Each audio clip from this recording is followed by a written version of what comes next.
ओम सभी को नमस्ते। ओम का उच्चारण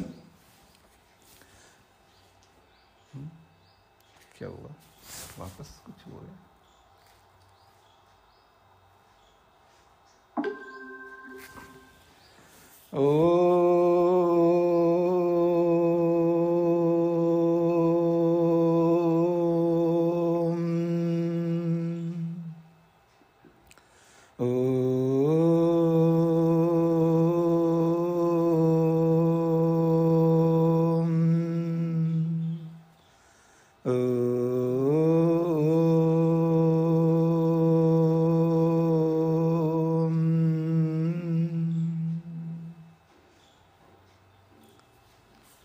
वेदांत दर्शन के तीसरे अध्याय के दूसरे पाद का प्रारंभ हो रहा है।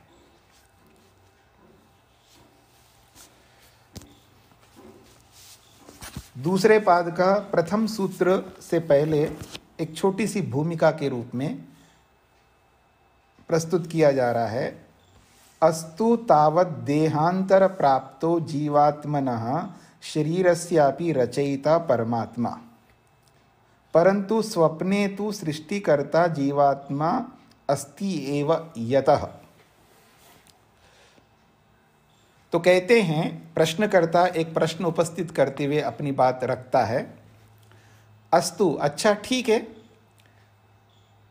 तावत् देहांतर प्राप्तो, दूसरे शरीर को प्राप्त करने के लिए, इस शरीर को छोड़ करके दूसरे शरीर को प्राप्त करने के लिए जीवात्मनः शरीरस्य अपि, जीवात्मा का जो शरीर बनेगा उस शरीर का भी परमात्मा रचयिता है। तो शरीर का भी रचयिता का मतलब है शरीर भी बनाएगा और उसको लाना, ले जाना, जहाँ पर स्थापित करना, ये सब काम करता रहेगा।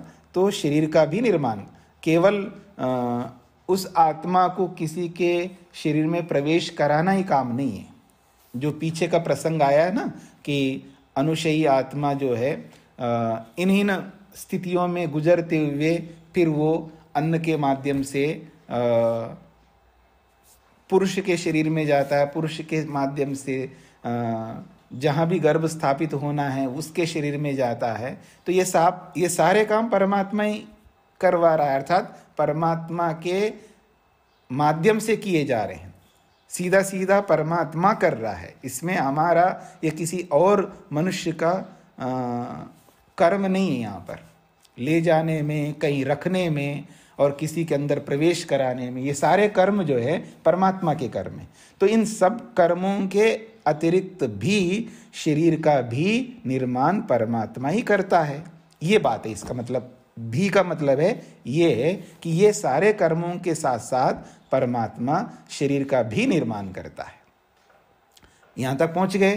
कहते हैं, परंतु हमारी एक बात है, हमारी एक शंका है या हमारा एक प्रश्न है कि इस शरीर को, जिस शरीर में हम लोग रह रहे हैं, इस शरीर का निर्माण तो परमात्मा ने किया, मान लेते हैं, परंतु स्वप्ने तो, स्वप्न काल में जो जीवात्मा है वो सृष्टिकर्ता बनता है, वो पता नहीं क्या क्या बनाने लगता है। तो ये बात हम समझना चाहते हैं कि स्वप्न में जो कुछ भी वो बनाता है, पता नहीं क्या क्या निर्माण करता है। तो उसके बारे में हम समझना चाहते हैं, उसके बारे में कुछ बताइए। ये प्रसंग चलाया है। संध्ये सृष्टिराह ही, कहते हैं संध्ये, संध्ये का अर्थ होता है संधि काल में, जागृत और निद्रा के जो बीच का काल है।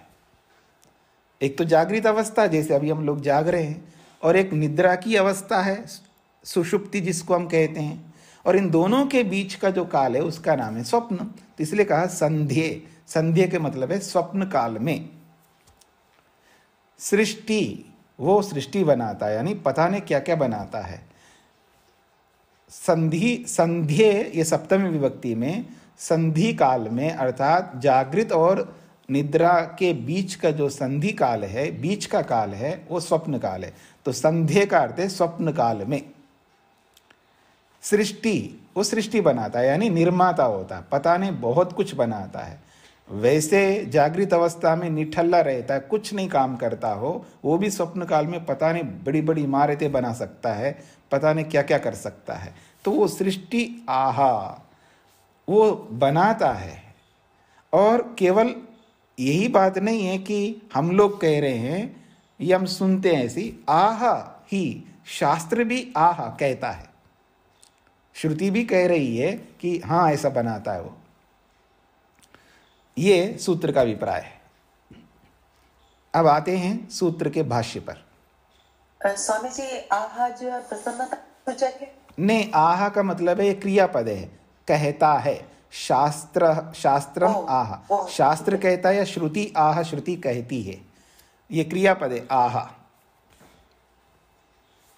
तो कहते हैं जागृत सुषुप्त्योः संधौ भव संध्या। जागृत और सुषुप्ति ये दोनों के बीच में, तो जागृत सुषुप्त्यो, जागृत अवस्था और सुषुप्ति अवस्था, इन दोनों के संधो संधि में, भव होने वाला, जागृत और सुषुप्ति के बीच में उसके संधि में भव होने वाला जो है उसको संध्या कहते हैं। तो क्या होता है? स्वप्न, स्वप्नी होता है। जागृत और सुषुप्ति के बीच में कौन होता है? संध्या, उसको संध्या उसको संध्या शब्द से बोलते हैं, अर्थात संधि में होने वाला। जागृत और सुषुप्ति के बीच की जो संधि है, उस संधि में होने वाले को संध्या कहते हैं। तो वो जो संध्या है उसको यहाँ स्वप्न कहा। एक देखिए, जो हम संध्या करते वो अलग संध्या है, उस पर अपने मन को मत ले आइएगा।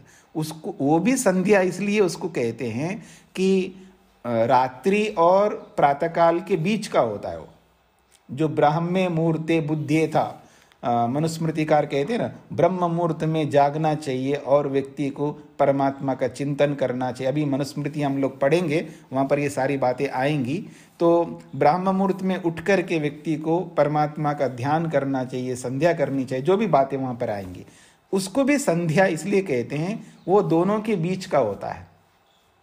यानी रात्रि और दिन, इन दोनों का जो बीच का समय है उसको संध्या कहते हैं।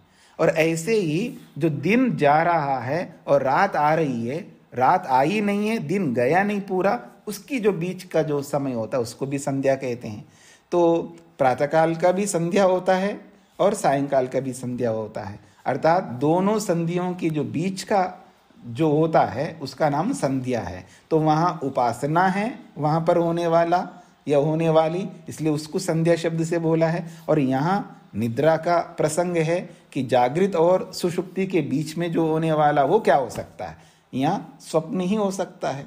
इसलिए यहाँ संध्या का अर्थ है स्वप्न, वहाँ संध्या का मतलब उपासना। प्रसंग के अनुसार संध्या शब्द के अलग अलग अर्थ हो जाएंगे।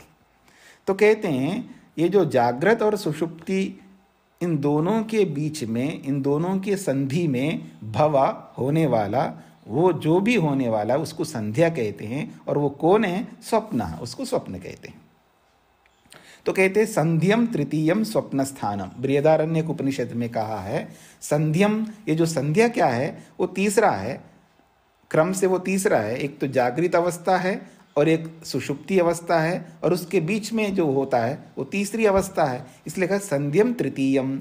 संध्य जो है वो तीसरी अवस्था है और उसको स्वप्न स्थानम, उसको स्वप्न स्थान कहते हैं, ऐसा बृहदारण्यक उपनिषदकार ने कहा। कोई कहे कि संध्याकार तो आपने स्वप्न अर्थ क्यों लिया है, इसके पीछे क्या रेफरेंस क्या है, इसका प्रमाण क्या है? तो बृहदारण्य का प्रमाण दे दिया इन्होंने, संध्यम तृतीयम स्वप्न स्थानम। तो जो तीसरी अवस्था है जिसको संध्या के रूप में बोलते हैं, संध्या कहते हैं, उसको स्वप्न स्थान को ही संध्या शब्द से बोला है। और वो तीसरी अवस्था है, जागृत और सुषुप्ति के बीच की अवस्था है। तत्र स्वप्ने सृष्टि ही, उस स्वप्न के काल में हम लोग सृष्टि बनाते रहते हैं, यानी कुछ ना कुछ बनाते हैं। रतादि पदार्था सृष्टिम श्रुतिर्वदति, हम रथ बना रहे हैं, मकान बना रहे हैं, जीवन में कभी मकान नहीं बनाया लेकिन बहुत बड़ा मकान भी बनाएगा, पुल बनाए नहीं पुल बना रहा है, कुछ भी कर सकता है व्यक्ति। तो रथ आदि बहुत सारे पदार्थों का वो सृष्टि, उसकी उत्पत्ति बनाने वाला होता है, ऐसा श्रुतिर्वदति, श्रुति कहती है। यानी केवल हम लोक में बोलते नहीं है, श्रुति साक्षात शास्त्र भी वहां पर कहता है। श्रुति भी कह रही है जीवात्मा कर्तिका, वहां जीवात्मा ही कर्ता होता है स्वप्न में। स यत्र प्रस्वपिति, प्रमाण दे रहे हैं, स यत्र प्रस्वपिति न तत्र रथा न रथ गोपा न पंथानः भवन्ति अथ रथान रथ गोपान पथश्च सृजते सही कर्ता। तो कहते हैं स यत्र प्रस्वपिति, सह वो जो जीवात्मा है, यत्र प्रस्वपति जहाँ वो सो जाता है, वहाँ पर न तत्र उस सोने की स्थिति में न रथा, न तो रथ होते वहाँ पर, न रथ गोपा या रथ पर रहने वाले बड़े बड़े लोग या जो भी उत्तम लोग रथ पर बैठ करके जो भी जाते हैं, न तो वो होते हैं, न पंथाना, न मार्ग होते हैं, कुछ नहीं होते, न रथ होते हैं, रथ में बैठने वाले होते, कुछ नहीं होते। फिर भी स्वप्ने हमको रथान, वो रथों को भी बना रहा है, रथ गोपान, रथ में बैठने वालों को भी बना रहा है, पथश्च और मार्गों को भी बना रहा है। तो इन सबको सृजते, इन सबको बनाता है, सही करता, क्योंकि इन सबको बनाने वाला वो जीवात्मा ही होता है। ये सब स्वप्न में बना रहा है। तदित्तम जीवात्मा सृष्टिकर्ता कथम उच्यते, तो इस प्रकार से जीवात्मा को ऐसे सृष्टिकर्ता के रूप में कथम उच्च, वो पहाड़ भी बना सकते हैं। यहाँ पर पूरी बातें नहीं बताइए, वो पहाड़ बना रहा है, नदियाँ बना रहा है, स्वप्न में कुछ भी बना सकता है ना, तो ये सब बना रहा है। तो प्रश्न किया जा रहा है तदित्थम, वो ये बात जो है जीवात्मा के विषय में ये जो बोला जा रहा है, सृष्टिकर्ता कथम उच्यते, उसको ऐसे सृष्टि बनाने वाला ऐसा क्यों कहा जा रहा है। यावता सृष्टिकर्तृत्वम परब्रह्मणा परमात्मना कार्यम, जबकि सृष्टि बनाने का काम तो परब्रह्म परमात्मा का है और यहाँ जीवात्मा बना रहा है। ऐसा जो बोला जा रहा, ऐसा क्यों बोला जा रहा है, ये प्रश्न है। तो स्पष्ट हो गया होगा, सरल है। सूत्रार्थ लिखिएगा। जीवात्मा को स्वप्न में, जीवात्मा को स्वप्न में, जीवात्मा को स्वप्न में सृष्टि का निर्माण करने वाला, सृष्टि का निर्माण करने वाला कहा जाता है, कहा जाता है। जीवात्मा को स्वप्न में सृष्टि का निर्माण करने वाला कहा जाता है, ऐसा श्रुति भी कहती है, ऐसा श्रुति भी कहती है, ऐसा श्रुति भी कहती है। बस इतना ही सूत्रार्थ है। जीवात्मा को स्वप्न में सृष्टि का निर्माण करने वाला बताया जाता है, ऐसा ही श्रुति कहती है। अपीचा, अपीचा का मतलब और भी कुछ हम कहना चाहते हैं इसी बात को लेकर के। निर्मातारम च एके पुत्रादयश्च, निर्मातारम एक शब्द है, च दूसरा शब्द है, एके तीसरा शब्द है, पुत्रादया चौथा है और च पांचवा है। 5 शब्द है इस सूत्र में। तो एके का मतलब है कुछ लोग, यानी महर्षि वेदव्यास अपनी बात नहीं कह रहे हैं, एके कुछ लोग ऐसा कहते हैं। क्या कहते हैं? निर्मातारम, उसको निर्माता भी बनाते हैं, यानी उसको बनाने वाला। वो नदी नाले मकान रथ क्या है? पुत्रादया, वो पुत्रादियों को भी बना रहा है। पुत्रादय का मतलब है पुत्रादि चीजों को भी बनाता है वो, ऐसा कुछ लोगों का कहना है। तो कहते हैं एके शाखिना, कुछ शाखा वाले, आचार्या आचार्य लोग, तम जीवात्मानम, उस जीवात्मा को, स्वप्न काले, स्वप्न के काल में, स्वप्न की अवस्था में, निर्मातारम च स्पष्टम वर्णयन्ति, वो निर्माण करने वाला है ऐसा स्पष्ट रूप से वर्णन करते हैं। यह एषः सुप्तेषु जागर्ति कामम कामम पुरुषो निर्मिमाना, ये कठोपनिषद का वचन है। यह एषः, ये जो जीवात्मा है, सुप्तेषु, सोते हुए परिस्थिति में, यानी सोने की अवस्था में, सोते समय, जागर्ति, जागता है। जीवात्मा तो कहाँ सोता है? हाँ, याद रखना, जीवात्मा नहीं सोता है। सोते तो सब इंद्रियां हैं, शरीर है, सब साधन सोते हैं, अर्थात साधन ये काम नहीं कर रहे होते। साधनों का काम न करना ही ये विश्राम है, ये सोना है। पर यह एषः, ये जो जीवात्मा है, सुप्तेषु, जो सो रहे हैं, इंद्रियां, मन, अहंकार, मन तो नहीं सोता, वो भी नहीं सोता है, इंद्रियां कहिए, अहंकार भी नहीं सोता है वैसे तो, हाँ, बुद्धि भी नहीं सोती है। मतलब आप देखेंगे ना, बस इंद्रियां ही विश्रांत रहती है। बाह्य इंद्रियां, बाह्य कर्मेंद्रियां, ज्ञानेंद्रियां, कर्मेंद्रियां, बस यही नहीं, यही सो रहे होते हैं। न तो जीवात्मा सो रहा है, जीवात्मा सो नहीं सकता। जब वो नहीं सो रहा है, अब बॉस नहीं सो रहा है, वो ब्रेक नहीं ले रहा है, तो उसके इर्द गिर्द जो पीए लोग, पीएस लोग जो खड़े रहते हैं ना, वो कैसे सोएंगे जी? बड़ा आदमी है ना ये, तो उसके जो निकट रहने वाले वो कैसे सोएंगे? तो मन को भी तो विचार करने के लिए उसको भी तो जागना पड़ेगा, एक बात। और जो अनुभव करता है जीवात्मा स्वप्न में, कुछ भी अनुभव करता हो, अच्छा बुरा, उस अनुभव कराने वाला साधन अहंकार भी होगा। बिना अहंकार के कैसे अनुभव करेगा? तो अहंकार को भी जागना पड़ेगा। यहाँ तक पहुँच गए जी? मन भी जाग रहा है, अहंकार भी।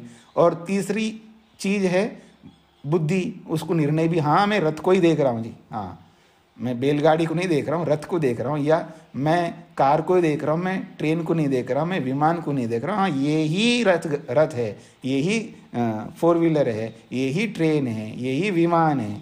इसका निर्णय करने वाला भी तो होना चाहिए ना। तो निर्णय कराने का साधन महतत्व बुद्धि भी है। तो महतत्व बुद्धि भी नहीं सो रही है, अहंकार भी नहीं सो रहा है, मन भी नहीं सो रहा है, आत्मा भी नहीं सो रहा है, ये समझ लीजिएगा। फिर सो कौन रहे हैं? ज्ञानेंद्रियां, कर्मेंद्रियां जो है ये सो रहे हैं, ये विश्राम कर रहे हैं। और उसके साथ में और 5 तत्व और जुड़े हुए हैं, जिनको कहते तन्मात्राएं। वो भी नहीं सोती बेचारी, तन्मात्राएं। वो सोते हुए कुछ सुला के रखना पड़ता है उनको, उनका हर समय उनकी ड्यूटी होती है जी। खड़े हुए आदमी को खड़ा करके रखना होता है, लेटे हुए को लेटा करके रखना होता है, चलते हुए कुछ चलाते हुए रखना होता है, उसको बेस देना होता है, आधार देना होता है, हमेशा पकड़ करके चलना होता है। बूढ़ा आदमी होता है ना, तो बहुत बूढ़ा होता है, जो चल नहीं पाता है, लेकिन वो चलना चाहता है। चाहे वो लकड़ी पकड़ करके चले, आपके कंधे पकड़ करके चले, या वॉकर लेकर के चले, उसको कोई चलाने वाला होना चाहिए। तो ऐसे ही जीवात्मा जो है बस खाली नहीं रह सकता है। तो ऐसे ही वो तन्मात्राएं जो हमेशा उसको बेस आधार देने के लिए सतत तैयार रहना पड़ता है। इसका मतलब तन्मात्राएं भी विश्राम नहीं कर रही है जी, अहंकार भी नहीं, मन भी नहीं, बुद्धि भी नहीं। ये समझ में आना चाहिए आप लोगों को। फिर सोता कौन है? तो ज्ञानेंद्रियां, कर्मेंद्रियां, ये जल्दी थकते हैं बेचारे, ये बहुत कमज़ोर हो सकते हैं, ठीक है ना। मतलब ये आदमी बहुत स्ट्रांग है जी, ये दिन रात काम करता है जी, मतलब लगा रहता है काम में, और ये आदमी बहुत जल्दी थक जाता है, इसलिए ये ज़्यादा काम नहीं कर सकता है। तो इंद्रियां जो है शायद भगवान ने ऐसे ही बनाया होगा। ये सब जो मैं बोल रहा हूँ, इसी को तो कहते हैं अलंकार। मैं वैसे ही बोल देता हूँ, आपको बोल दूँ हाँ भाई ऐसा ऐसा होता है, बात समाप्त हो जाएगी 2 मिनट में। लेकिन इसको थोड़ा रुचिकारक बना करके थोड़ा समझेंगे, यही तो कहानी है। ऐसी कहानियों के माध्यम से ही, इसी का नाम है नाटक। मैं बहुत नाटक करता हूँ, याद रखना ठीक है जी, मैं नाटकी आदमी हूँ। तो वेद साक्षात नाटक, वेद में बहुत नाटक हैं। तो ऋषियों ने भी बहुत सारे नाटक प्रस्तुत किए। नाटक के माध्यम से अपनी बात को सामने वाले के बुद्धि में सटीक बिठाना, उसको सटीक, उसको समझाना, ये नाटक बहुत अच्छा आदा करता, अपना काम बहुत अच्छे तरीके से करता है नाटक। तो इसलिए नाटकीय ढंग से ही समझाया जाता है शास्त्रों में, ताकि आसानी से वो हृदयंगम हो जाए। बस इतनी सी बात है, और कुछ नहीं है। तो कहते हैं यह ऐसा सुप्तेषु जागृति, ये जो जीवात्मा है सोते हुए में जाग रहा है। तो सो कौन रहे हैं? इंद्रियां। उन इंद्रियों के सोते हुए ये खुद जाग रहा है, और जागते हुए कर क्या रहा है? तो कहते हैं कामम कामम पुरुषो निर्मिमानः। तो कहते हैं वो जो जीवात्मा है, एषः, यह एषः पुरुषः, इसके पुरुष को इसके साथ जोड़िएगा, यह एषः पुरुषः, वो ये जो जीवात्मा है, ये सुप्तेषु जागृति, सोते हुए में जाग रहा है, और जाग करके कर क्या रहा है? कामम कामम निर्मिमानः, वो पुत्रों को निर्माण कर रहा है। कामम शब्द से यहाँ पुत्र अर्थ ले रहे हैं, कामम शब्द से पुत्र अर्थ को ले रहे हैं, क्योंकि आगे बताएंगे पुत्र अर्थ क्यों है। तो कामम कामम का मतलब है ये पुत्रों का निर्माण कर रहा है। कहाँ? स्वप्न अवस्था में। इसलिए कहे पुत्रादय च, पुत्रादय ते काम पद वाच्या पदार्था। ये जो पुत्रादय, पुत्र आदि जो भी बनाएगा, इनको काम पद, काम शब्द से बोला जा रहा है। काम पद वाच्या, एक होता है वाचक और एक होता है वाच्य, एक होता है नाम, एक होता है नामी। ये शब्द ऐसे होते हैं, ये व्याकरण, इस व्याकरण जो है ना बहुत सहयोग करता है शब्दों को समझने के लिए, समझाने के लिए, स्वयं को समझने के लिए भी, दूसरों को समझाने में। ये जो व्याकरण इसलिए पढ़ना होता है कि बहुत अच्छे ढंग से ये समझाता है। और जिसके मन में पढ़ने की इच्छा हो, जिस किसी के मन में पढ़ने की इच्छा हो, कोई दुनिया में ऐसे शास्त्र नहीं जिसको पढ़ नहीं सकता, बस इच्छा होनी चाहिए पढ़ने का, एक बात।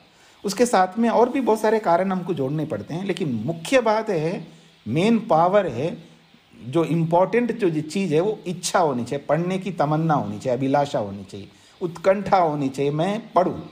तो वो कुछ भी पढ़ सकता है, फिर उसके अनुरूप सारे साधन उसी के अनुरूप होते जाते हैं। जब व्यक्ति किसी बात को ठान करके चलता है तो उसके जीवन में कोई न करने योग्य कार्य ही नहीं है। आप समझ करके चल सकते हैं। कई बार हम अपनी अवस्था को सामने, मतलब अवस्था को मोटी भाषा में कहूँ आड़े ले आते हैं, यानी अवस्था को सामने रख लेते हैं कि मैं तो बूढ़ा हो गया हूँ जी, मेरे बाल ही सफ़ेद हो गए हैं, मैं तो अभी ऐसा हो गया। तो शरीर को सामने मत लाए, क्यों? विद्या प्राप्त करने के पीछे शरीर कोई काम का नहीं है। ठीक है, बेस है, उसी शरीर में रह रहे हैं, कुछ शारीरिक फिजिकली कुछ समस्याएं आएंगी जरूर, वो तो आएंगी, उसको हम रोक नहीं सकते।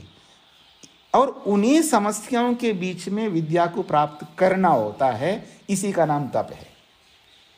मेरी इस बात को समझने का प्रयत्न कर लीजिएगा। आज मैं बहुत इंपॉर्टेंट बात बताने जा रहा हूं आपको। ये जो योग में तपस्या का विधान किया है, उसका एक उदाहरण दे रहा हूं मैं आपके सामने कि तप का मतलब क्या क्या, सर्दी, गर्मी, भूख, प्यास और हानि, लाभ या मान अपमान, केवल इतना ही नहीं होता है। हाँ ठीक है, हम सहन कर रहे हैं जी, भूख प्यास को भी सहन कर रहे हैं, ये भी सहन कर रहे हैं, वो भी सहन कर रहे हैं। इसलिए भर्तृहरि ने एक बहुत बड़ी अच्छी बात कही है। अब पाठ के बीच में जरूरी है, केवल पोथियां पढ़ कर के हमको नहीं रहना है, जीवन का सार भी हमको समझना है कि आखिर ये सब पढ़ के करना क्या है हमको, ये भी हमें समझना है।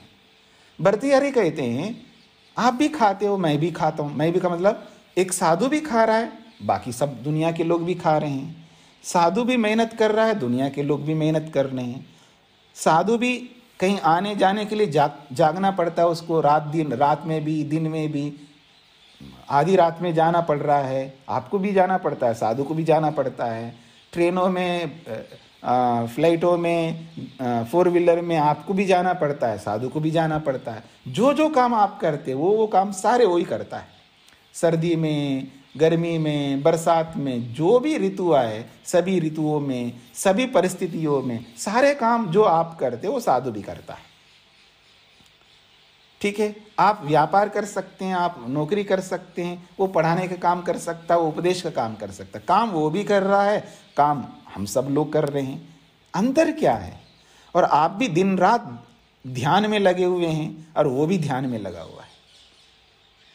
बस अंतर ये हो सकता है, कोई भगवान के ध्यान में लगा हुआ है, कोई सोने चांदी के ध्यान में लगा हुआ है। हर व्यक्ति की अपनी अपनी रुचि होती है ना। कोई डायमंड्स का ध्यान लगा रहा होता है, हाँ मेरे को इतने डायमंड्स हो गए, अब इतना सोना हो गया, इतना ये हो गया, वो उसका ध्यान कर रहा होता है। कोई कपड़ों का ध्यान कर रहा होता है, कोई मकान का ध्यान कर रहा होता है, कोई पैसे का ध्यान कर रहा होता है, कोई किसी का ध्यान कर रहा होता है। तो आप भी ध्यान करते दिन रात, वो साधु भी ध्यान करता है।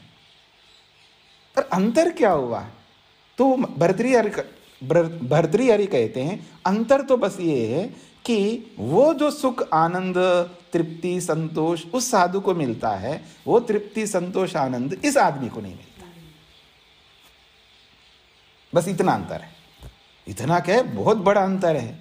काम भी आप भी कर रहे हैं, काम वो भी, मतलब दोनों में सब समान है। समान का मतलब ये है, देखिए एक आदमी पढ़ाने का काम कर रहा है, एक आदमी नौकरी का काम कर रहा है, उसको भी समय देना पड़ रहा है, इसको भी समय। काम तो काम ही होता है ना, अलग अलग। एक इंजीनियर है तो इंजीनियरिंग का काम कर रहा है, एक डॉक्टर है तो डॉक्टरी का काम कर रहा है, वकील है तो वकालत का काम कर रहा है, अध्यापक है तो अध्यापक का काम कर रहा है। काम तो काम ही है ना।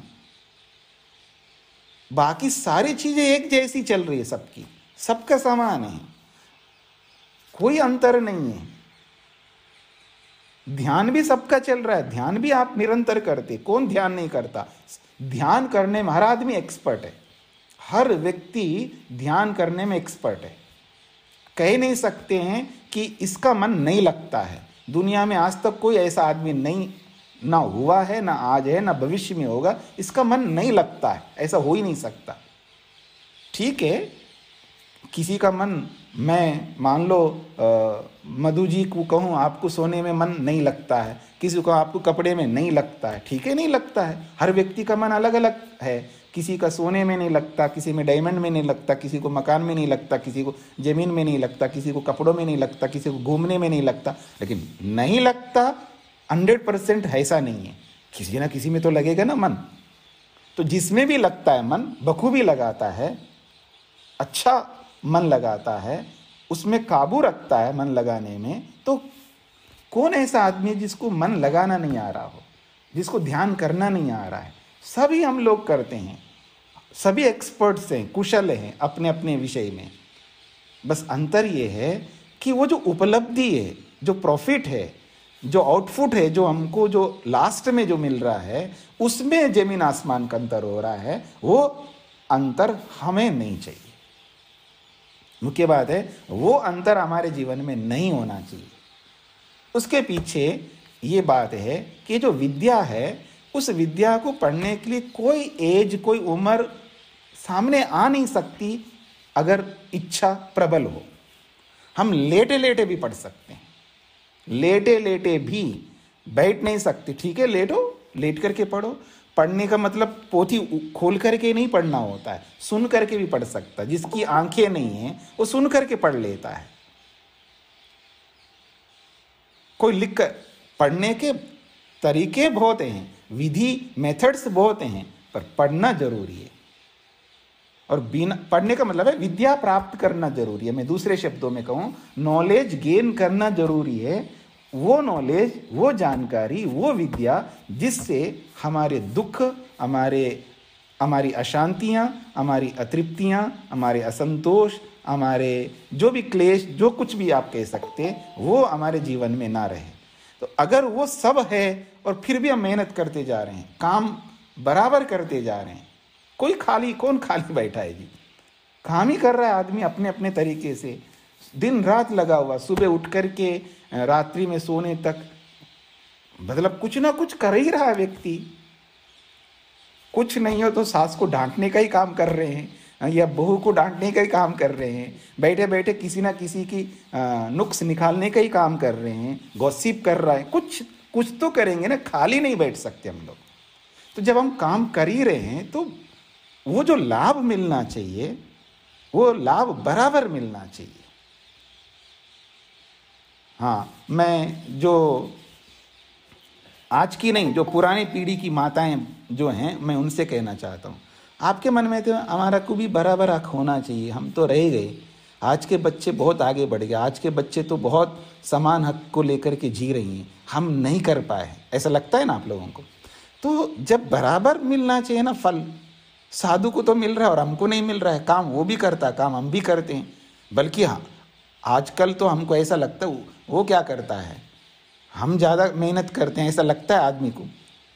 जो गृहस्थ में रहने वाले हैं, जो भी काम करने वाले, उनको ऐसा लगता है साधु को क्या है, ठीक है, वो क्या करता होगा। हम ज़्यादा मेहनत करने वाले, ऐसा हमको लगता है। जब हम ज़्यादा मेहनत कर रहे हैं अथवा बराबर भी क्यों ना कर रहे हैं, तो हमको वो फल क्यों नहीं मिल रहा है? उस फल के लिए हमें यत्न करना चाहिए, उसके लिए विद्या प्राप्त करनी चाहिए। बात आई है व्याकरण को लेकर के, तो हम कहाँ पहुँच गए देखिएगा। लेकिन ये बातें इसलिए मैंने बताई है कि शब्द जो है व्याकरण की रीति से हृदयंगम हो जाता, आसान होता है समझने के लिए। ये बात बताने के लिए सारा रामायण आपके सामने रखा है, पर जरूरी था। तो कहा यहाँ पर काम पद वाच्या पदार्था। काम पद वाच्या, तो वाच्य शब्द कहते हैं, वाचक और वाच्य। वाचक का मतलब होता है शब्द, जिसको आप कहते हैं नाम, और उसका जो अर्थ होता है, उसका जो मीनिंग होता है, उसको वाच्य कहते हैं। जैसे नाम और नामी, नाम का मतलब है शब्द है, जैसे राम है, लक्ष्मण है, ये नाम कहलाते हैं। और उसका जो अर्थ होता है, उसका जो मीनिंग होता है, उसको नामी कहते हैं। या शब्द को, जैसे नाम को व्याकरण की भाषा में वाचक कहते हैं, व्याकरण की भाषा में उसको वाचक कहते हैं, लौकिक भाषा में नाम कहते हैं। तो जब नाम कहते हैं लौकिक भाषा में, तो उसको, उसके अर्थ को नामी कहते हैं, और संस्कृत में व्याकरण की भाषा में उसको वाचक कहते हैं, और उस वाचक रूपी नाम का जो अर्थ है वो वाच्य है। अब पकड़ में आ गया होगा आपको। अब यहाँ आ जाइए, काम पद वाच्या। ये जो काम, जो पद है, जो शब्द है काम, इस काम शब्द का जो मीनिंग है, अर्थ है, वो क्या है? वाच्या पदार्थ, वो पदार्थ है, वस्तु है। वो जो पुत्र आदि जो बोला जा रहा है, वो पदार्थ रूपी वस्तु ही काम शब्द का मीनिंग है, अर्थ है। तो कहते हैं काम शब्द जो आया है शास्त्र में, वो पुत्र आदि पदार्थों को कहने के लिए आया। वो कठोपनिषद को आप वापस रिपीट करोगे, वहाँ देखोगे तो आपको समझ में आएगा। तो ये जो काम शब्द आया है, कामम कामम निर्मिमाना, अर्थात वो पुत्र आदि को उत्पन्न कर रहा है। कब? स्वप्न काल में, स्वप्न अवस्था में। जीवन में कभी बेटा पैदा नहीं कर सकता, लेकिन स्वप्न में पैदा कर रहा है, बच्चे पैदा कर रहा है। ठीक है ना? तो जो भी है ऐसा कारण, तो कहने का अभिप्राय है वो पुत्र को बना रहा है, बहुत सारे पदार्थों को बना रहा है, यहाँ इसका अभिप्राय है। यथा च तत्रैव कठोपनिषदि पठ्यन्ते, क्योंकि उसी कठोपनिषद में ये भी बात वहाँ पर पढ़ी जाती है। शतायुषा पुत्र पौत्रान वृणीष्व बहून पशून अस्ति हिरण्यम अश्वान कामानाम त्वा कामभाजम करोमि। नचिकेता को यमाचार्य कहते हैं, तुम उस तीसरे प्रश्न के पीछे क्यों पड़े हो कि मरने के बाद क्या होता है, मरने के बाद क्या होता है? उस तीसरे प्रश्न को छोड़ दो। आपको ये दे दूंगा, वो दे दूंगा, बहुत सारे प्रलोभन दिए हैं। उन प्रलोभनों में ये एक प्रलोभन है, शतायुषः, मैं तुझे 100 वर्षों तक गारंटी देता हूँ, 100 साल तक तू जिएगा, ये वर मांग लो। इतना ही नहीं, पुत्र पौत्रान, पुत्र पौत्र जो भी चाहिए आप सबको मांग लो। वृणीष्व का मतलब है वरण कर लो, मांग लो।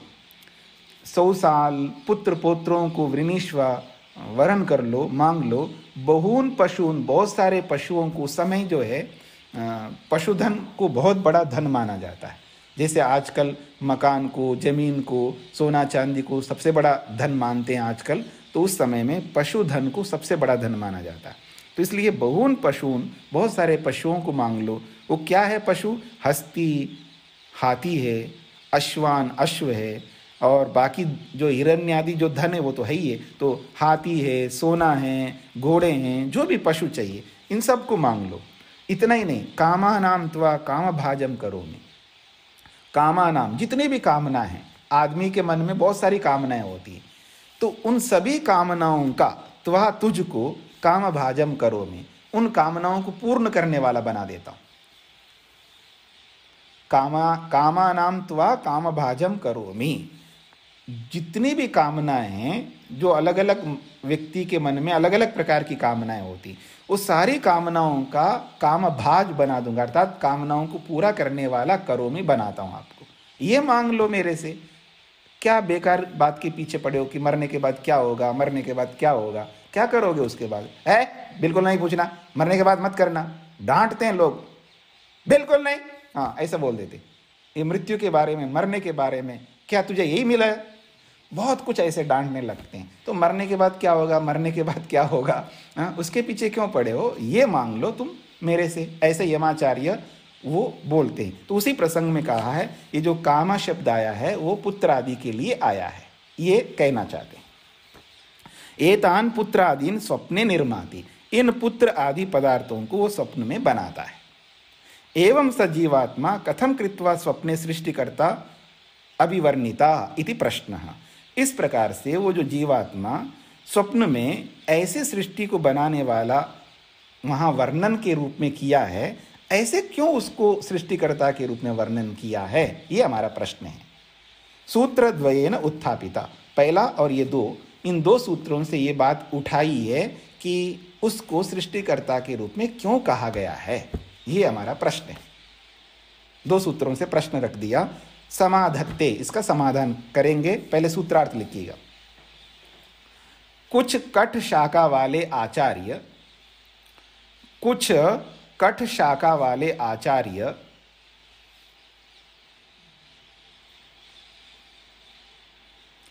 कुछ कठ शाखा वाले आचार्य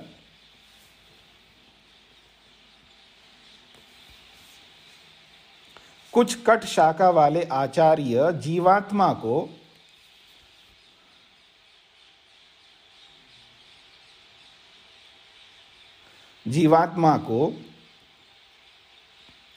स्वप्न में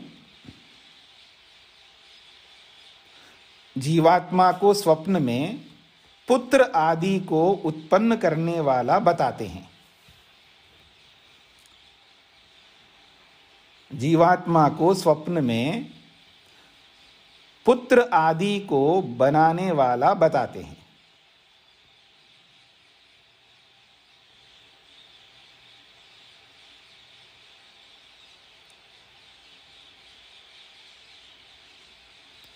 और वह जो निर्माण है वो पुत्रादि है, कोई ऐसा ना समझे कुछ और चीज है।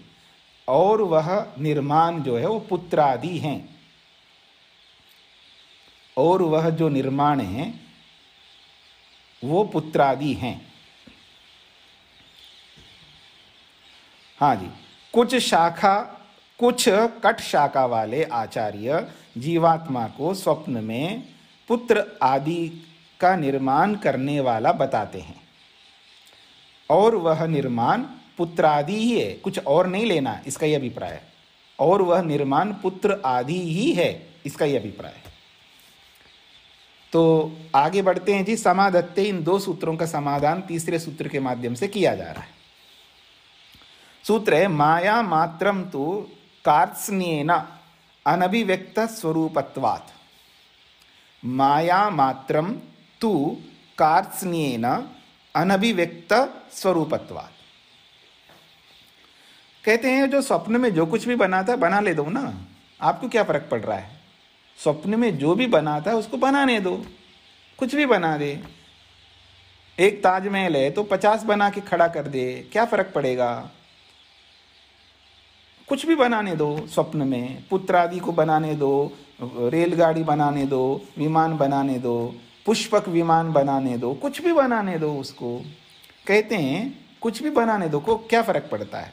माया मात्रम तु, वह तो माया स्वरूप है। माया कहते हैं अविद्या स्वरूप है।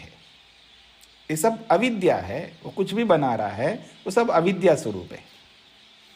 माया शब्द जो है ज्ञानवाची है, नॉलेज का। जैसे ज्ञान के अलग अलग शब्द होते हैं, जैसे प्रज्ञा कहते हैं, ज्ञान कहते हैं, विवेक कहते हैं, विज्ञान कहते हैं। ऐसे माया शब्द भी उसी ज्ञान के लिए बोलते हैं, यानी पर्यायवाची शब्द है माया। तो कहते हैं माया मात्रम तु, वो तो स्वप्न में जो भी निर्माण करते हैं वो माया स्वरूप है। और वो माया जो है दो प्रकार की होती है। एक माया जो है उचित होती है, एक माया अनुचित होती है। अर्थात विद्या दो प्रकार की है, एक अविद्या के रूप में होती है, एक सत्य विद्या के रूप में होती है, और दोनों को माया कहते हैं। तो कहते हैं वो तो माया मात्रम तु, वो तो अविद्या स्वरूप है, बनाने दो, उससे क्या फर्क पड़ता है। अब हमने किसी को बोला देखो बेटा वो सांप नहीं, वो रस्सी है, उसको देख करके मत डरो। नहीं मैं तो सांप ही मानूंगा, तो मानने दो उसको, वो तो माया मात्र है, अविद्या स्वरूप है। रस्सी को सांप मान रहा है, बताने पर भी नहीं समझ रहा है, तो हम क्या करें। वो तो माया स्वरूप है, अविद्या स्वरूप है। उसके मानने से वो सांप नहीं बन सकता है। तो वो स्वप्न में जो भी बनाता है वो सब माया स्वरूप है, वो अविद्या स्वरूप है, उससे कोई अंतर आने नहीं वाला है। ऐसा बनाने से वो बहुत बड़ा आदमी बन जाए, हाँ हाँ जी, हंसा दो, जागते ही माँ उसको क्या बोलते हैं, निठल्ला आदमी, कुछ काम नहीं करता है, पड़ा है यहाँ पर हाथ पे हाथ धर के, कुछ काम किया कर। हाँ, हरियाणा में अगर बोले ना उसको, देख जा खेत में कुछ काम कर, देखो तेरी लुगाई जाके काम कर रही है, तो निठल्ला आदमी यहाँ बैठा है, उसको जागते ही उसको डांटा जा रहा है। अब स्वप्न में कुछ भी बना ले, उसे क्या फर्क पड़ता है। हंसा दिया जी आप लोगों को। चलिए, तो कहने का मतलब है, तो स्वप्न में जो कुछ भी बनाता है बना दो, वो माया स्वरूप है, उससे कुछ फर्क नहीं पड़ेगा। क्यों क्यों वो माया है? तो कहते हैं कार्त्स्न्येन, कार्त्स्न्य का अर्थ होता है संपूर्णता। कार्त्स्न्य शब्द का अर्थ है कार्त्स्न्य, इसका अर्थ है संपूर्णता। तो कार्त्स्न्येन अनभिव्यक्त स्वरूपत्वात्, संपूर्ण रूप से वो अनभिव्यक्त होता है, अर्थात अप्रकट स्वरूप होता है। ठीक है जी, संपूर्ण रूप से वो अप्रकट स्वरूप होता है, जागते ही बिल्कुल कुछ नहीं होता है। तो कार्त्स्न्येन संपूर्ण रूप से अनभिव्यक्त स्वरूपत्वात्, वो अप्रकट स्वरूप होने से कुछ नहीं होता है। अब स्वप्न में कौन बनेगा करोड़पति में चला गया जी, स्वप्न में कौन बनेगा करोड़पति में चला गया, सब प्रश्नों का उत्तर दे दिया, 7 करोड़ जीत लिया। उसको अमिताभ बच्चन ने आजकल चेक नहीं दिया जा रहा है जी, सुना है आजकल जो है ना, वो अपना मोबाइल में दिखाता है वो कि देखो ये आपका नंबर है, आपका पूरा डिटेल सही लिखा है, देखो मैं इसमें बटन लगा रहा हूँ, ओके पहुँच गए जी आपके अकाउंट में। ये भी कर दिया, और उतने में जैसे पहुँच गए राइट का चिन्ह देखने लगा और आंखें खुल गई। कहाँ 7 करोड़ है जी, यहाँ तो खाट पे पड़ा हूँ मैं तो अब स्वप्न में कुछ भी, तो संपूर्ण रूप से कार्त्स्न्येन करते हैं संपूर्ण रूप से अनभिव्यक्त स्वरूपत्वात्, वो कुछ भी अभिव्यक्त नहीं रहता, कुछ भी प्रकट नहीं रहता है, सब समाप्त हो जाता है। इसका ही अर्थ है जागते ही संपूर्ण रूप से समाप्त हो जाता है। तो उसके बनाने का वो जो ख्वाहिश, वो जो अभिलाषाएं हैं, जो तमन्ना है कि मैंने ये किया वो किया, कुछ भी समझने दो उसको, तो जागते ही संपूर्ण रूप से वो अप्रकट ही रहता है, कभी नहीं प्रकट होने वाला, कभी वो सृष्टिकर्ता नहीं माना जाता है। अब वो लोगों को बोला जी मैं करोड़पति बन गया, मैं करोड़पति बन गया, कहाँ बने, मैं जीत लिया जी, वो कौन बनेगा करोड़पति।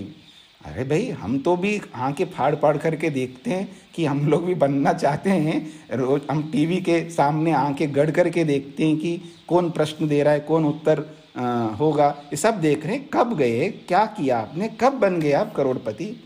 तो नहीं जी मैं बन गया, मैं 7 करोड़ जीत गया, सब प्रश्नों के उत्तर दिया, और प्रश्न भी ये थे और उत्तर ये थे, सब बता देता वो। फिर आप उसे आखिर कब गया, कौन से दिनों में गए, मेरे से छूट तो नहीं गया है। जब उसको खुरेद करके जब पूछे तो वो अंत में बता, नहीं जी वो स्वप्न में हुआ था। फिर अरे क्या कर दिया तुमने, ये तो पागल ही है, ऐसा बोल के उसको आप छोड़ दोगे उसी समय में।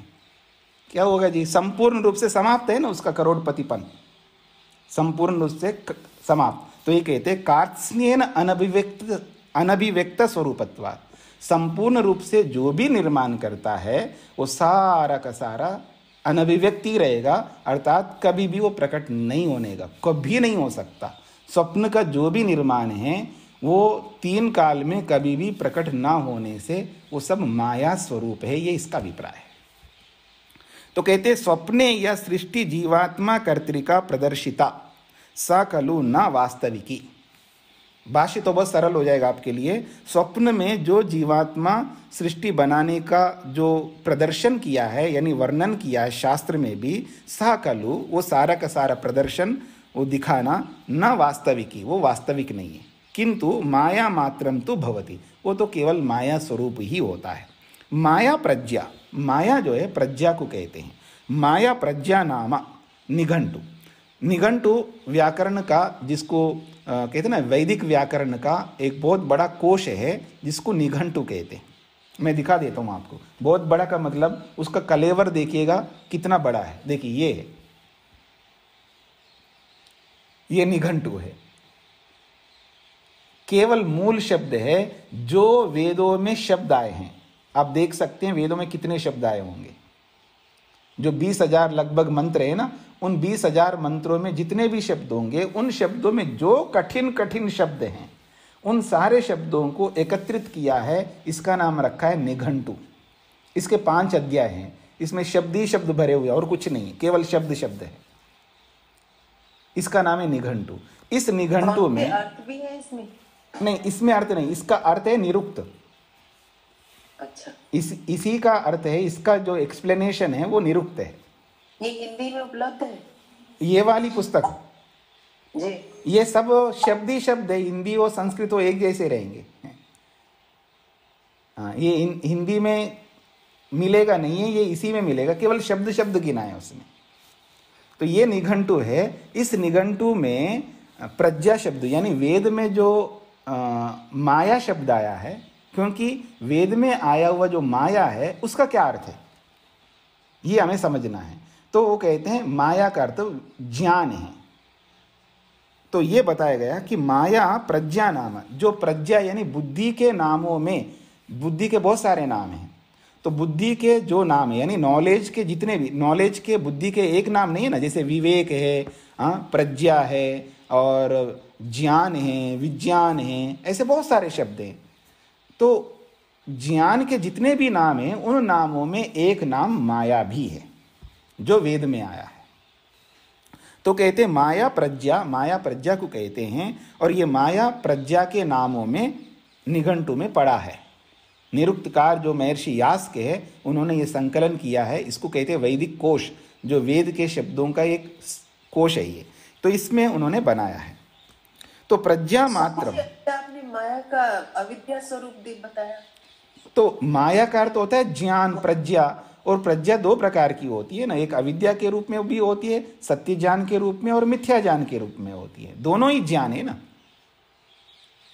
एक भाग है प्रज्ञा का जिसको अविद्या के रूप में देखते हैं, और एक माया है जो विद्या के रूप में देखते हैं। दोनों ज्ञान है ना, इसलिए माया के 2 विभाग हो जाएंगे। तो प्रज्ञा मात्रम अनुभूति मात्रम संस्कार वशाद भवति। भाष्यकार कहते हैं वो जो प्रज्ञा जो स्वप्न काल में दिखता है या दिखती है, तो अनुभूति मात्रम केवल अनुभव स्वरूप है वहां पर। वो भी स्वप्न काल में अनुभव हो रहा है, वो अनुभूति मात्र है। वो अनुभूति किस स्वरूप में है? संस्कार वशाद भवति, वो संस्कार के कारण से होता है। अब आदमी जागृत अवस्था में रेलगाड़ी देख रहा है, तो अगर रेल भी बना देता है तो वो जो जागृत अवस्था में जो देखा है उसी अनुभूति को, संस्कार को दूसरे रूप में वो जोड़ करके देख रहा है। तो जो जो जागृत अवस्था में वो देखता है, अनुभव करता है, सुनता है, पढ़ता है, लिखता है, वही स्वप्न में आते हैं। पर वो जो स्वप्न में आते हैं थोड़ा सा रूप चेंज होकर के आते हैं। मगर इसको समझाने के लिए मैं अनेक बार एक उदाहरण देता हूँ।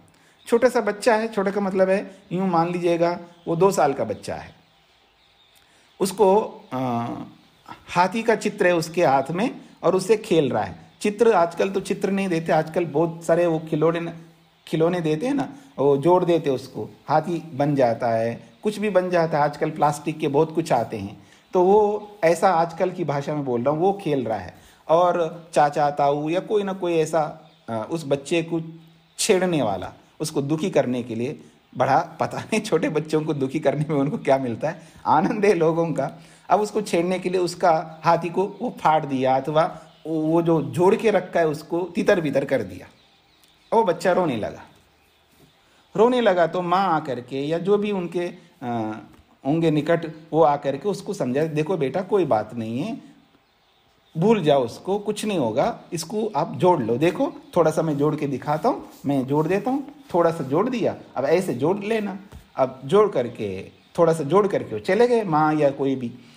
अब वो बच्चा जोड़ रहा है। अब बच्चा तो बच्चा, आप देख सकते 2 साल का बच्चा है, कैसी बुद्धि होगी उसकी। अपनी बुद्धि से सूंड की जगह पर पूंछ रख दिया उसने, और किसी की जगह किसी और को रख दिया। तो वो बच्चे में वो ज्ञान ना होने के कारण से, अभी पूरा ज्ञान ना होने के कारण से, इसको कहते हैं अल्पज्यता। जैसे उस छोटे बच्चे में जिस प्रकार की अल्पज्यता होती, उस अल्पज्यता के कारण से, कम जानकारी के होने के नाते, इस बात को आप ईश्वर के साथ इस बात को आप हर किसी के साथ जोड़ सकते हैं कि 2 साल के बच्चे में जो जितना कम ज्ञान है, उस कम ज्ञान कारण बन रहा है अविद्या को उत्पन्न करने का। वो कोई जानबूझ करके नहीं कर रहा है, और उस अविद्या के कारण से उसको बहुत बड़ी हानि हो रहा हो ऐसा भी नहीं, लेकिन अविद्या कैसे उत्पन्न होती है उसका एक एग्जाम्पल, उदाहरण दे रहा हूं मैं। 2 साल का बच्चा है, उसके पास जो भी जैसा भी ज्ञान है, जो उसने कई बार हाथी को बना के देखा है, माँ ने बनाया, जिसने भी बनाया वो देखा हुआ है, लेकिन पूरा बैठा हुआ नहीं है वो ज्ञान उसके मन में संस्कार के रूप में। लेकिन कम जानकारी, अल्प ज्ञान के कारण से अब वो जो जोड़ रहा है वो गलत ढंग से जोड़ा है। ऐसी अविद्या उत्पन्न होती है। उसकी उस अविद्या के उत्पन्न होने के पीछे रीजन क्या है, कारण क्या है? अल्पज्ञता, कम जानकारी। तो हम अपने जीवन में बहुत सारी मूर्खताओं से, बहुत सारी अविद्या से हम इसलिए जुड़ते हैं, उसके पीछे एक बहुत बड़ा कारण है ये अल्पज्ञता, कम जानना किसी भी विषय के बारे में। तो हमारी अविद्या बढ़ती जाती इस तरह का। तो वो जो उस वजह से उसने सूंड की जगह पूंछ को लगाया, पूंछ की जगह कुछ और लगा दिया, ऐसा करके वो हाथी बनाए, तो हाथी का स्वरूप नहीं रहा, वो कुछ और ही बन गया। तो यही स्थिति स्वप्न अवस्था में होती है। जो दिन में हम जो कुछ भी देखते हैं, सुनते हैं, पढ़ते हैं, लिखते हैं, विचारते हैं, वो स्वप्न में उसको ज्ञान पूर्वक नहीं जोड़ पाते, क्योंकि वह नियंत्रण नहीं है मन पर। न मन पर नियंत्रण है, न बुद्धि पे नियंत्रण है, न अहंकार पे नियंत्रण है। वह नियंत्रण नहीं होता है स्वप्न अवस्था में। तो उस अनियंत्रण के कारण से हम कुछ भी किसी के साथ जोड़ लेते। वो जो संस्कार बने हुए मन के अंदर, उन संस्कारों को, पक्षी के पंखों को अपने हाथों में जोड़ लिया है और हम खुद उड़ रहे हुए ऐसे लगेगा हमको। पक्षी को उड़ते हुए न जाने कितने बार देखा है, विमान को उड़ते हुए कितने बार देखा हमने। जो भी उड़ने वाली चीजों को देखते हैं हम, अब वो संस्कार मन में है, और हम स्वयं भी मनुष्य हैं, अपना संस्कार भी है ना। हम रोज अपने आप को देखते, और क्या करेंगे? सुबह उठ करके सबसे पहले मिरर के सामने खड़े हो जाएंगे, देखेंगे ना अपने आप को, क्या हालत सूरत बना हुआ है मेरा। तो मिरर के सामने दिन में न जाने कितने बार देखते हैं। तो हम अपने आप को भी देखते हैं दिन में, और दूसरों को भी देखते हैं। अब वो स्वप्न अवस्था में हम एक दूसरे के साथ जोड़ नहीं पाते हैं, क्योंकि वो विवेक नहीं है, वो नियंत्रण नहीं है मन पर हमारा। तो अनियंत्रण वहाँ रीजन है, कारण। वहाँ अल्पज्ञता, कम जानना रीजन नहीं है स्वप्न में, वह अनियंत्रण कारण है। उस अनियंत्रण के कारण, यानी मन पर वैसा अधिकार नहीं है जैसे जागृत अवस्था में होता है हमारा। तो मन पर नियंत्रण ना होने के कारण से किसी संस्कार को किसी संस्कार के साथ जोड़ करके हम स्वप्न में ऐसे ऐसे करामात करते रहते हैं। तो यही कहना चाहते हैं कि माया प्रज्ञा नाम प्रज्ञा मात्रम अनुभूतमति संस्कार अवशात भवति। तो ये सब संस्कारों के कारण से इस तरह का होता है, इसलिए ये कोई बहुत बड़ी बात नहीं है। जागृत अवस्थायाः संस्कारेभ्यः स्वप्नो भवति। जागृत अवस्था के संस्कारों से ही स्वप्न होता है। जागृत अवस्थायाः संस्कारेभ्यः, जागृत अवस्था में जैसे जैसे हमने संस्कार बनाए हैं, उन संस्कारों से स्वप्नः भवति, स्वप्न होता है। उक्तम ही शास्त्र ने भी बोला है। क्या बोला है? आत्म मनसो संयोग विशेषात संस्काराच्च स्मृति। आत्मा और मन का जब विशेष संयोग होता है, आत्मा और मन का, वैसे तो हमेशा उसका संयोग आत्मा मन के साथ जुड़ा रहता है या मन आत्मा के साथ जुड़ा रहता है, कुछ भी कह सकते हैं, उनका संयोग तो हमेशा बराबर बना रहता है। लेकिन जब विशेष संयोग हम करते हैं, ज्ञान पूर्वक, विद्या पूर्वक, समझ पूर्वक, एक इंटेंशन लेकर के जब हम उसके साथ जुड़ते हैं, उसी को कहा संयोग विशेषात। विशेष संयोग से अथवा संस्कारात, संस्कारों के कारण से स्मृति उत्पन्न होती है। जब आत्मा और मन का विशेष संयोग हो जाता है तब भी हमें स्मृति आती है, यह संस्कारों के कारण से, क्योंकि वहां आत्मा और मन का विशेष संयोग नहीं हो रहा होता है। स्वप्न काल में आत्मा और मन का विशेष संयोग नहीं हो रहा होता है, इसलिए वहां कहा संस्कारात। इसलिए दूसरा कारण दिया है, वहां संस्कारों के कारण से वो स्मृति उसको वैसा हो रही है, उल्टी पुल्टी स्मृति हो रही है। तथा स्वप्न, ऐसे स्वप्न होता है। जैसे जागृत अवस्था में ये होता है, स्मृति हमको होती है, आत्मवन के संयोग विशेष से हमको स्मृति आती है, यानी हम लोग विचारते हैं। इधर देखिए मेरी ओर, जैसे मान लो बैठे हैं, किसी बात को याद करना होता है हमको, तो तो उसको याद करने के लिए अपने मन के साथ जुड़ जाते हैं, विशेष रूप से प्रयत्न करते हैं, जोर लगाते हैं, हमको वो याद नहीं आ रहा है, मैं याद करना चाह रहा हूँ, वो विशेष याद करने के लिए उसको मन के साथ जुड़ करके हम उस विशेष याद को हम कर लेते हैं। एक तो ये है। और दूसरा संस्कारात, वो जो संस्कार मन के अंदर पड़ा हुआ है तो हम अपने आप को संस्कारों में दौड़ाते हैं। यानी जैसे रील होता है ना, पिक्चर का जो रील होता है, वो रील घूमता रहता है मन के अंदर, हम उन संस्कारों से युक्त हो जाते हैं और संस्कारों को देखते ही हमको स्मृति याद आ जाती है। तो वो जो जागृत अवस्था में संस्कार के माध्यम से स्मृति ले आते हैं या आत्मा और मन के विशेष संयोग से हम स्मृति लाते हैं, तथा स्वप्न अवस्था में भी ऐसा ही होता है, संस्कारों के कारण से वहाँ स्वप्न आ रहे होते हैं। ऐसा वैशेषिक दर्शन का ये सूत्र दिए यहाँ पर। तत्व न वस्तु तत्व, वो वास्तविक नहीं है, इसलिए घबराओ मत। स्वप्न में जो कुछ भी हो रहा है, कई बार स्वप्न में ऐसा अनहोनी हो जाता है, ऐसी घटना घट जाती है और उसके वजह से जब भी सो रहे होते हैं उस समय बीच में भी आंखें खुल जाती हैं, अथवा सुबह जब आंखें खोलते हैं तो दिन में हम परेशान होने लगते हैं, ऐसा क्यों हुआ, ऐसा क्यों स्वप्न आया। कोई चिंता करने की बात नहीं है, अच्छे रूप में आए या बुरे के रूप में आए उसके बारे में कुछ नहीं सोचना है, ना उसके बारे में कोई ऐसा नया संस्कार मन में अविद्या के नहीं बनाना है। अब क्या होगा, ऐसा मैंने अनहोनी देखा है, ऐसा देखा है तो ऐसा तो नहीं होगा, उसके बारे में दिमाग लगाना नहीं है। बस उसको पानी फेर दो। जैसे समुद्र के किनारे पे रेत में गीली मिट्टी होती है तो उसमें कुछ ना कुछ लिखते हम लोग, और पानी इधर आकर के वापस चला गया, जब वापस पानी आकर के उसको आकर के जाता तो वो एकदम समाप्त हो जाता, कुछ लिखा हुआ नहीं दिखता है। तो ऐसे ही अपने उस स्वप्न को भुला देना चाहिए अगर वो गलत स्वप्न हमने देखा है। हाँ, अच्छा स्वप्न देखा है जो आपको प्रेरणा दे सकता है वो स्वप्न, तो उसको याद रख लो, कोई बात नहीं है। लेकिन अगर कोई बुरा स्वप्न देखा है तो उसको याद करने की कोई आवश्यकता नहीं, उसको पानी फेर दो उस पर, कोई बात नहीं। तत्व न वस्तु तत्व, वस्तु तत्व नहीं है, वास्तविकता नहीं है, यथार्थ नहीं है, ऐसा हमें समझ लेना चाहिए। तद अनुभूति मात्रम कथम न वस्तु तत्वम इति आकांक्षायाम उच्यते।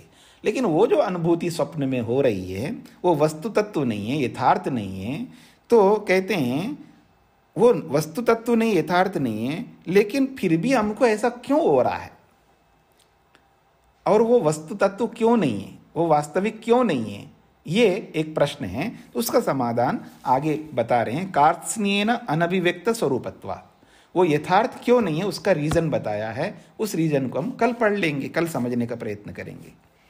तो इसको यहीं पर विराम देते हैं। मैंने आपको एक पोस्ट किया था हमारे गुरुदेव जी का जो प्रथम पुण्य क्या कहते उसमें स्मृति दिवस हमने बनाया है, 1 वर्ष पूरा हो गया था कल, तो उसके उपलक्ष्य में उनका एक स्मारिका हमने निकाली है। उस स्मारिका में उनकी जीवनी भी दे दिया प्रारंभ में। वो बीच में कई बार आप लोगों की चर्चा हुई थी, उसमें मैंने आप लोगों को कहा था उनके जीवन को जरूर पढ़ना चाहिए हमको, ताकि उससे हमें क्या प्रेरणा मिल सकती है, आप पढ़ेंगे तभी आपको समझ में आएगा। वो बहुत ज़्यादा नहीं है, उनकी स्वयं लिखी हुई है, अपने विषय में स्वयं अपने जीवन के बारे में लिखा है उन्होंने, बहुत कम पेज है उसमें। मैं अभी आपको बता देता हूँ कितने पेज होंगे।